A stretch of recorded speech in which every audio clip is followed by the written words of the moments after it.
Hello everyone. आज हम पढ़ेंगे class 10th subject science chemistry का chapter number 3 metals and non metals. इस चैप्टर में जो टॉपिक आज हम पढ़ने वाले हैं उसका नाम है fourth chemical property of metals, reaction of metals with solution of other metal salt. तो चलिए स्टार्ट करते हैं। How do metals react with solution of other metal salt, कि मेटल्स कैसे रिएक्ट करते हैं किसी दूसरे मेटल के सोल्ट सॉल्यूशन के साथ। देखिए, हमने कोई मेटल लिया, मेटल ए, उसकी रिएक्शन करवा रहे हैं मेटल बी के सोल्ट सॉल्यूशन के साथ, और प्रोडक्ट में हमें मेटल ए का सोल्ट सॉल्यूशन मिलेगा प्लस मेटल बी अलग से मिलेगा। ये रिएक्शन तभी पॉसिबल है जब मेटल ए ज़्यादा रिएक्टिव होगा मेटल बी से। इस रिएक्शन में होता क्या है कि मेटल ए ज़्यादा रिएक्टिव होने के कारण मेटल बी के सोल्ट सॉल्यूशन में से मेटल बी को डिस्प्लेस कर देगा और इसके सोल्ट सॉल्यूशन के साथ खुद रिएक्ट करके प्रोडक्ट में हमें मेटल ए का सोल्ट सॉल्यूशन बनाएगा, प्लस मेटल बी अलग से निकल जाएगा जो डिस्प्लेस हुआ हुआ है। एंड यहाँ पे हमें ये सेम मेटल्स नहीं लेने, यहाँ पर कोई और मेटल लेना है, यहाँ पे किसी और मेटल का सोल्ट सॉल्यूशन लेना है। एक बार फिर से देख लेते हैं। हमने कोई मेटल लिया और उसकी रिएक्शन करवा रहे हैं किसी और मेटल के सोल्ट सॉल्यूशन के साथ। प्रोडक्ट में हमें पहले वाले मेटल का सोल्ट सॉल्यूशन मिलेगा प्लस दूसरा मेटल अलग से मिलेगा। इस रिएक्शन को करने के लिए हमें पता होना चाहिए कि कौन सा मेटल ज़्यादा रिएक्टिव है और कौन सा मेटल कम रिएक्टिव है, और उसे जानने के लिए हमें रिएक्टिविटी सीरीज लर्न होनी चाहिए। अगर आपको रिएक्टिविटी सीरीज लर्न है तो अच्छी बात है, और अगर लर्न नहीं है तो इसे लर्न कर लीजिए, क्योंकि तभी आप इन रिएक्शन को कर पाओगे। मैंने इसी चैप्टर के पार्ट 4 में रिएक्टिविटी सीरीज को डिटेल से पढ़ाया है, और अगर आप उसे देखना चाहते हैं तो उसे देख सकते हैं। मैंने वहाँ पे रिएक्टिविटी सीरीज लर्न करने की ट्रिक भी बताई है। ओके, अब हम यहाँ पर बात करते हैं। यहाँ पे मैंने रिएक्टिविटी सीरीज लिखी है और रिएक्टिविटी सीरीज के एलिमेंट्स के सिंबल्स लिखे हैं। ये सिंबल्स की जो रिएक्टिविटी है वो इंक्रीजिंग ऑर्डर में है, नीचे से ऊपर की ओर। जैसे जैसे हम नीचे से ऊपर की ओर जाएंगे इनकी रिएक्टिविटी इंक्रीज होती जाएगी। यहाँ पे देखिए, सबसे नीचे वाला मेटल प्लेटिनम लिस्ट रिएक्टिव है और सबसे ऊपर वाला मेटल पोटाशियम मोस्ट रिएक्टिव है। ये रिएक्शन कहती है कि more reactive metals displace less reactive metals from salt solution, कि ज़्यादा रिएक्टिव मेटल्स डिस्प्लेस कर देगा कम रिएक्टिव मेटल्स को उसके सोल्ट सॉल्यूशन में से।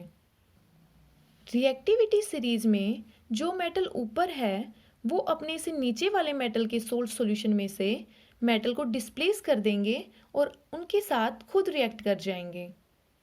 ये रिएक्शन मैं आपको एग्जाम्पल से समझाऊंगी। अगर मैं यहाँ पे ऊपर ऊपर आपको समझाऊंगी तो ये आपके ऊपर से ही जाएगी, आपको समझ नहीं आएगी। चलिए तो हम इसके एग्जाम्पल देख लेते हैं। हमने यहाँ पे एक एग्जाम्पल लिया है जिंक, और जिंक की रिएक्शन करवा रहे हैं कॉपर सल्फेट सॉल्यूशन के साथ। यहाँ पे जिंक भी मेटल है और कॉपर भी मेटल है। कॉपर सल्फेट कॉपर का सोल्ट सॉल्यूशन हो गया। रिएक्टिविटी सीरीज में देखिए जिंक की पोजीशन क्या है और कॉपर की पोजीशन क्या है। यहाँ पे देखिए ये रहा जिंक, और कॉपर जो है जिंक के नीचे है। इसका मतलब ये हुआ कि जिंक ज़्यादा रिएक्टिव है कॉपर से। जिंक मोर रिएक्टिव और कॉपर लेस रिएक्टिव। तो हमारी ये रिएक्शन पॉसिबल है। जिंक कॉपर सल्फेट के साथ रिएक्शन कर जाएगा और कॉपर को यहाँ से डिस्प्लेस कर देगा। SO4 के साथ खुद रिएक्ट करके जिंक सल्फेट बनाएगा और कॉपर को अलग से बाहर निकाल देगा। फिर से देखिए, जिंक ने रिएक्शन किया कॉपर सल्फेट के साथ, प्रोडक्ट में हमें जिंक सल्फेट मिला और कॉपर मिल गया।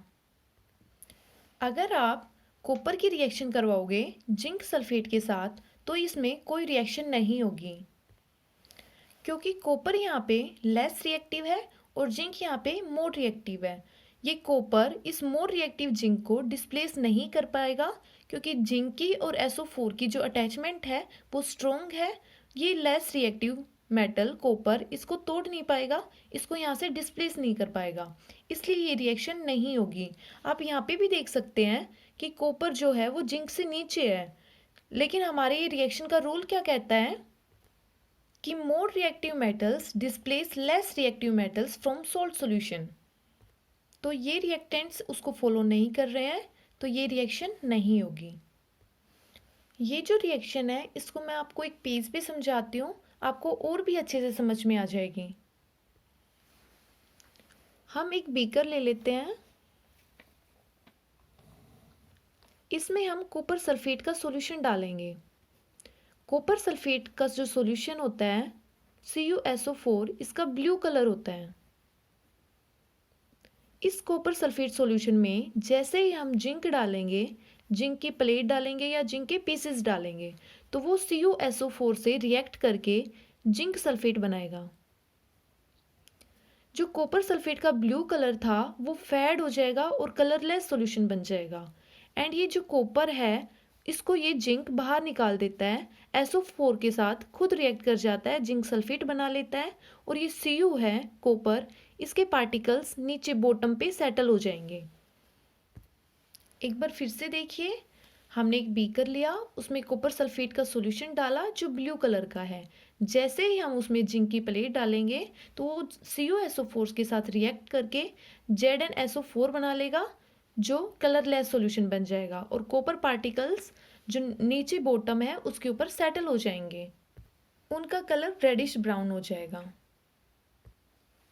ओके, नेक्स्ट है कॉपर सिल्वर नाइट्रेट के साथ रिएक्शन करेगा, सिल्वर के सोल्ट सॉल्यूशन के साथ रिएक्शन करेगा, तो यहाँ से सिल्वर को Ag को बाहर निकाल देगा, डिस्प्लेस कर देगा, और कॉपर NO3 के साथ खुद रिएक्ट करके कॉपर नाइट्रेट बना लेगा। सिल्वर अलग से हमें मिल जाएगा। सिल्वर नाइट्रेट का पहले सॉल्यूशन कलर लेस था, और जैसे ही हम उसमें कॉपर डालेंगे तो वो ब्लू कलर का हो जाएगा।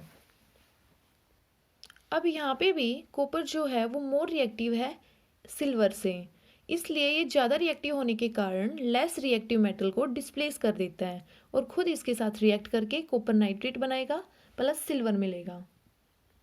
अगर हम सिल्वर की रिएक्शन करवाएंगे कॉपर नाइट्रेट के साथ तो कोई रिएक्शन नहीं होगी, क्योंकि सिल्वर लेस रिएक्टिव है और कॉपर है मोस्ट रिएक्टिव।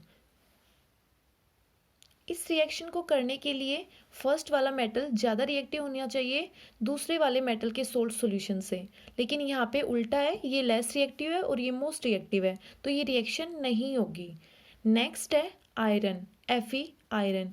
अगर हम इसकी रिएक्शन करवाएंगे कॉपर सल्फेट के साथ तो हमें प्रोडक्ट में आयरन सल्फेट मिलेगा प्लस कॉपर मिलेगा।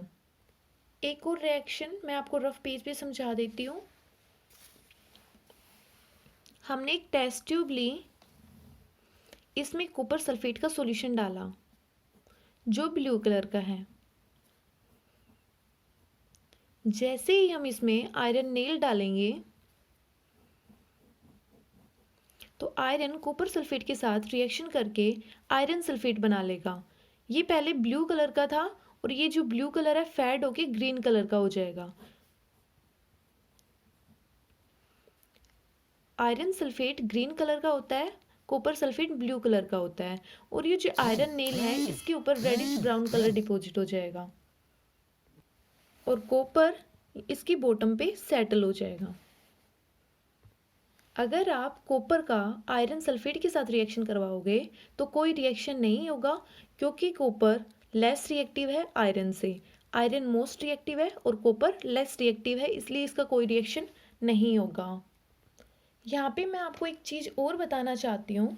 मैंने जो कॉपर नाइट्रेट लिखा है, आयरन सल्फेट लिखा है, ये फॉर्मूले हैं। अगर ये फॉर्मूले आपको नहीं लिखने आते तो आप इसी चैप्टर के पार्ट 3 में जाइए, वहाँ पे मैंने डिटेल से समझा रखा है कि फॉर्मूला कैसे लिखे जाते हैं।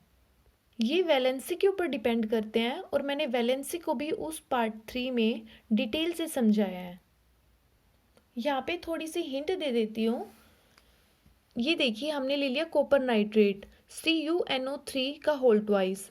अब आप सोचेंगे कि ये कैसे लिखा जाता है। ये इनकी वैलेंसी के ऊपर डिपेंड करता है कि कॉपर की वैलेंसी क्या है और NO3 की वैलेंसी क्या है। यहाँ पे देखिए कॉपर की वैलेंसी +2 है और NO3 की वैलेंसी है -1।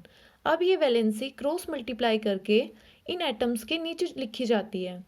कॉपर जो नाइट्रेट की वैलेंसी है वो कॉपर के नीचे लिखी जाएगी, और जो इसकी कॉपर की वैलेंसी है वो नाइट्रेट के नीचे लिखी जाएगी।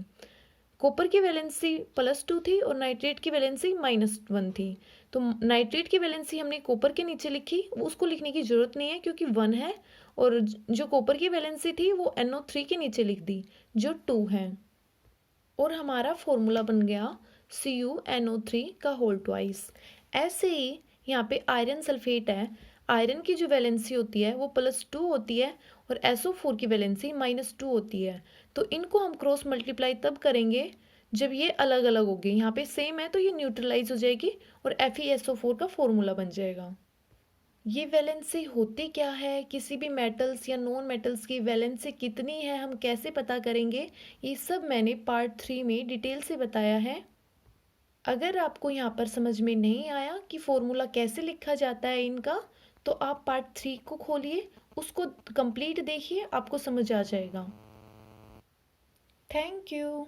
अगर आपको मेरी वीडियो अच्छी लगी हो तो इसे लाइक कीजिए, शेयर कीजिए, सब्सक्राइब ज़रूर कीजिए ताकि मैं आपके लिए और भी हेल्पफुल वीडियो बना सकूं।